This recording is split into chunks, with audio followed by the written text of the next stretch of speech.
हाल ही में मरकज़ी हुकूमत ने अग्निपथ स्कीम जो पूरे हिंदुस्तान में लागू की है। हमारी समझ ऐसी है कि मालेगांव शहर के लिए ये स्कीम मुफीद है और इस स्कीम में बढ़ चढ़कर मालेगांव शहरियान को हिस्सा लेना चाहिए। इसके लिए हमने आज की प्रेस कॉन्फ्रेंस बुलाई है और दूसरा 12 नवंबर और आने वाले बकरीद का भी सवाल इसके अंदर है। 17.5 साल से 21 साल की उम्र के जो नौजवान है उनकी ट्रेनिंग करके उनको फ़ौज की जो तीनों आर्मी है, इंडियन आर्मी, इंडियन नेवी और इंडियन एयर फोर्स, उसमें इनका सिलेक्शन होगा। आने वाले कारपोरेशन इलेक्शन में अगर महागठबंधन को मालेगांव शहर अक्सरियत देता है तो हम मालेगांव शहर में 16 साल की उम्र के बच्चों के लिए एक ट्रेनिंग सेंटर शुरू करेंगे और उस ट्रेनिंग सेंटर में मालेगांव शहर के बच्चे, नौजवान पूरी तरह फिज़िकल तौर पे ट्रेन हो, मेंटली ट्रेन हो, इसकी कोशिश करेंगे। क्योंकि ये जो उम्र होती है 16 साल की, गौर करने की बात यह है कि मालेगांव शहर में आमतौर पे 10वीं और 12वीं के बाद आगे बहुत ज़्यादा तालीम की तरफ लोग नहीं जाते। तो ये स्कीम 10वीं और 12वीं के बाद मालेगांव शहरियान के नौजवानों के लिए मुफीद होंगी। इस पर हिंदुस्तान भर में एतराज़ हो रहा है। उनकी आइडियोलॉजी, उनकी समझ अपनी जगह बराबर है। हम वो जो एहतजाज है, जो इसके ख़िलाफ़ है, हम उनके भी ख़िलाफ़ नहीं हैं। हर सोचने का तरीका, हर एक का अपना एक नज़रिया होता है, उस ढंग से वो सोचता है, तो हम उसके ख़िलाफ़ नहीं हैं। मगर हमने जब इस स्कीम को समझा तो हमने ये पाया कि ये हिंदुस्तान भर में इसका क्या हासिल होगा। ये स्कीम बहरहाल सेंट्रल गवर्नमेंट जिस हिसाब से काम कर रही है वो लागू कर दी है और फॉर्म भरने का काम भी शुरू हो चुका है।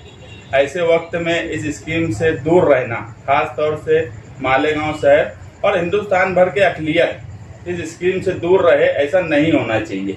इस स्कीम में बढ़ चढ़ कर हिस्सा लेना चाहिए, क्योंकि 16 साल की जो उम्र होती है, अगर उस वक्त से कोई ट्रेनिंग सेंटर मालेगांव शहर में बन जाए तो हम ऐसे नौजवान जो इस उम्र में नशे की अलग अलग लत होती है, बीड़ी सिगरेट से लेके गुटखा, कम से कम वो ट्रेनिंग की वजह से उससे छुटकारा मिलेगा और उनके अंदर एक ताकत आएगी सोचने समझने की। मालेगांव शहर में बहुत स्किल है नौजवानों में, मगर वो सही लाइन पे नहीं जा पाती। तो कोई भी काम करने के लिए कोई ना कोई मकसद होना चाहिए। आज मालेगांव शहर में नौजवानों को ट्रेन करने के लिए कोई मकसद नहीं था। आज हमको अग्निपथ स्कीम से एक मकसद दिख रहा है, एक एम दिख रहा है। उस मकसद को हासिल करने के लिए अगर हम ट्रेनिंग देंगे तो उसका हासिल कम से कम इन नौजवानों के लिए ये होगा कि वो फिजिकली तौर पर स्ट्रांग होंगे और कोई भी समाज, कोई भी कौम जिस्मानी और दिमागी तौर पर अगर स्ट्रांग हो रही है तो उसमें कोई हर्ज होने का सवाल नहीं है, उसमें कोई नुकसान होने का सवाल नहीं है। और 4 साल की ट्रेनिंग के बाद 4 साल की वो फौज में उनका सिलेक्शन होगा तो एक रेपुटेशन रहता है हर चीज़ का। अगर हमारे यहाँ से कुछ नौजवान फौजी बन गए, एक इतनी बड़ी स्कीम है, तो समाज में उनकी एक इज्जत होगी, उसमें पैसा भी मिलने वाला है। तो उस स्कीम की मुखालफत ना करते हुए हम उस स्कीम को किस तरह ज़्यादा से ज़्यादा लोगों को शामिल करें, ख़ास तौर से अक़लियती तबके को और मालेगांव शहर कारपोरेशन के हद में सभी लोगों को, इस मकसद से हम काम शुरू कर रहे हैं। अभी जो है फौरी तौर पे शान-ए-हिंद अवामी राब्ता ऑफिस आगरा रोड से हम फॉर्म भरने का काम शुरू करने वाले हैं। जो लोग इसमें इंटरेस्टेड हैं, 17.5 साल से 21 साल की उम्र के 10वीं और 12वीं पास, वो आकर यहाँ फॉर्म भर सकते हैं। हम उनकी पूरी गाइडलाइन करेंगे, पूरी कोशिश करेंगे कि वो उनको हम जो ज़रूरत है वहाँ तक ले जाएं। मगर हमको एक बात ये भी समझती है कि उससे पहले उनकी ट्रेनिंग होना चाहिए। इसलिए मैं इससे पहले ही बोला कि महागठबंधन का इक़्तिदार आने पर हम मालेगांव शहर में एक ट्रेनिंग सेंटर खोलेंगे। यहाँ पे 16 साल की उम्र से, 16 साल की उम्र बोले तो आमतौर पे 10वीं पास होने के फ़ौरन बाद की उम्र लगभग 16 साल हो चुकी होती।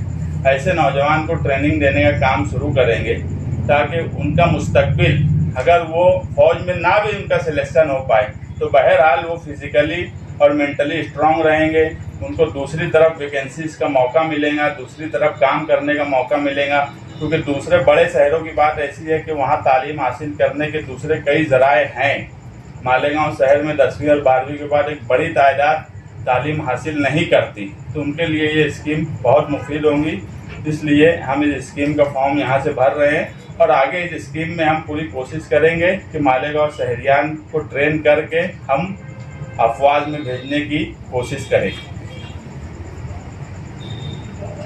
इस पर और किसी को कुछ पूछना है तो कुछ नौजवानों से इस सिलसिले में रब्ता किया उसकी मुखालफत इतने बड़े पैमाने पर तो कोई वजह हो कि इसकी वजह से उसकी मुखालफत हो, उसकी हिमायत आप करना चाहते हो तो उस ऐसी बात आप बताइए। अग्निपथ स्कीम की मुखालफत पूरे हिंदुस्तान में हो रही है। ये माना जा रहा है कि भाई लोगों में, नौजवानों में फ़िरका परस्ती पैदा करने के लिए ये स्कीम बनाई जा रही है। लेकिन सारी मुखालफत के बावजूद भी हमने या पूरे हिंदुस्तान के मुखालफिन ने इस स्कीम को रोकने में नाकाम रहे। अगर ये हुकूमत की ये फ़िरका परस्ती फैलाने की सोच है तो उसको ख़त्म करने का यही ज़रिया है कि हम अक़लियत के लोगों को ज़्यादा से ज़्यादा उसमें शामिल करें। अगर अक़लियत के लोग और सेकुलर लोग उसमें शामिल होंगे तो जाहिर से जिस मकसद के लिए स्कीम बनाई गई है वो फेल हो जाएगी और इसका फ़ायदा अक़लियत को मिलेगा। क्योंकि आज तक आज़ादी के बाद से आज तक मुसलमान इस बात को रोता है कि हम फ़ौज में 2% की भी तादाद में नहीं। अगर हम अपने पछताने की बजाय शुरुआत से ही अक़लियत इसमें शामिल रही तो जो अगर हुकूमत हिंद की एक पॉलिसी है कि वो फ़िरका परस्ती फैलाना चाहते तो हम ये स्कीम के ज़रिए हम फ़ायदा भी उठाएंगे और उनकी इस मकसद को नाकाम भी कर पाएँ। डिस्कॉर्डेंट स्कीम है ये जो है, ये मुतनाज़ा स्कीम है। हाँ। ये बात दुरुस्त है, पूरे हिंदुस्तान में इसकी मुखालफत हो रही है, लेकिन सारी मुखालफत के बाद भी ये स्कीम रोकने में आवाम नाकाम रही है। अगर हम उससे दूर रहेंगे तो जाहिर सी बात है जो मकसद के लिए वो लोग फ़िरका परस्ती फैलाने के लिए अगर ये किया जा रहा है तो उसमें उरूज होगा। इसलिए कहीं ना कहीं अक़लियत को उसमें शामिल होना चाहिए। अगर उनका ये प्लान है कि लोगों के अंदर तनाज़ा पैदा किया जाए तो उसमें अक़लियत ने शामिल होकर इस स्कीम का अगर कोई मुज़िर असरात है तो उसको ख़त्म करने की कोशिश करना चाहिए। बिहार, यूपी, हरियाणा में तो बिल्कुल तो इसके खिलाफ नहीं है, अक्सरियत लोग इसके खिलाफ है। हाँ, अक्सरियत एक आम रुझान जो बना है कि भाई ये ऐसा है कि इसकी वजह से बहुत तेज़ी से फ़िरका परस्ती फैलाई जाएगी। और मैं जो समझती हूँ कि हमारे यहाँ के जो नौजवान 17.5 साल से लेके 25 साल तक के जो बातें हैं, भाई रिटायरमेंट की एज है, ये उम्र में स्ट्रगल ही करता है, लड़का स्ट्रगल ही करता है। अगर ये स्कीम से हमने फ़ायदा उठाया तो एक माली असासा वो जमा कर लेगा। ख़ास तौर पे मालेगांव शहर जहाँ पसमानदा तबके के लोग रहते हैं, क्योंकि इसमें बहुत ज़्यादा तालीम की ज़रूरत नहीं है, तो आसानी से हम अगर अपनी फ़िटनेस दुरुस्त कर लें तो ये है कि माली फ़ायदा भी होगा, अपॉर्चुनिटी भी मिलेगी। और जो हम रोते हैं कि भाई अक़लियत और ख़ास तौर पे मुसलमान जो है वो फ़ौज में 2% भी नहीं है, तो कहीं ना कहीं हमको उस तरफ जाने का रुझान भी हो जाएगा। और कुछ लोग अगर गए तो उसकी वजह से दूसरे लोगों में भी एक रुझान पैदा होगा। और अगर हमेशा हम ये बोलते हैं भाई ये फ़िरका परस्ती कर रहे हैं, पुलिस वाले फ़िरका परस्ती कर, हम हमारी तादाद बढ़ा देंगे तो कई फ़िरका परस्त कम हो जाएंगे, ये तो हो सकता है ना। हम ये चाहते हैं कि काबिल लोग बने, काबिल नौजवान बने और वो जब उसके अंदर सिलेक्शन के लिए जाएं तो उनका सिलेक्शन हो। पूरे हिंदुस्तान में जिस हिसाब से मुखालफत हो रही है, जिसे अक्सरियत से लेके सभी लोग उसकी मुखालफत कर रहे हैं, मगर उसके बाद भी स्कीम लागू है। और अगर हम अक़लियती तबका एक दिमाग बना लिया है यार सेंट्रल गवर्नमेंट मोदी सरकार की स्कीम है, लोग मुखालफत कर रहे हैं, वो मुखालफती रहे, तो हम इसलिए उसके साथ में, उस स्कीम के साथ में जाना चाहते हैं कि कहीं ना कहीं ये मैसेज जाए कि अब अगर स्कीम लागू है तो उसका फ़ायदा उठाना चाहिए, उसके अंदर जाना चाहिए। नहीं जाने से तो कोई फ़ायदा होने वाला नहीं, नुकसान ही होगा। वो जो उम्र होती है, मैं पहले ही बोला कि मालेगांव शहर के नौजवानों के लिए हिंदुस्तान भर में उसके क्या हालात बनेंगे, क्या असरात बनेंगे वो नहीं मालूम मुझे, मगर मालेगांव शहर के नौजवानों को बहरहाल उसका फ़ायदा होगा। और अगर मालेगांव शहर में एक मकसद के लिए, फ़ौज में भर्ती होने के लिए अगर ट्रेनिंग सेंटर 16 साल की उम्र में खोलने की बात हम कर रहे हैं तो हम कुछ सोच समझ कर ही ये फैसला कर रहे हैं कि एक ट्रेनिंग सेंटर अगर बनेगा, अगर तुम्हारे नौजवान फिजिकली और मेंटली स्ट्रांग होते हैं तो उससे तुम्हारे समाज को ही फ़ायदा होने वाला है। समाज को ही उसका फायदा होगा। वो आगे चल के हर तरीके से, अगर 4 साल में उसको 30 से 40 हज़ार पगार मिलती है, उसके बाद 11 साढ़े 11 लाख रुपया उसको एक साथ रिटायरमेंट के वक्त उसको पैसा मिलता है, तो कोई ना कोई कारोबार या किसी न किसी फील्ड में जा सकते हैं। और दूसरी बात जो मैं बोला कि यार फौज में जाने के बाद उसकी जो समाज में इज्जत बनती है।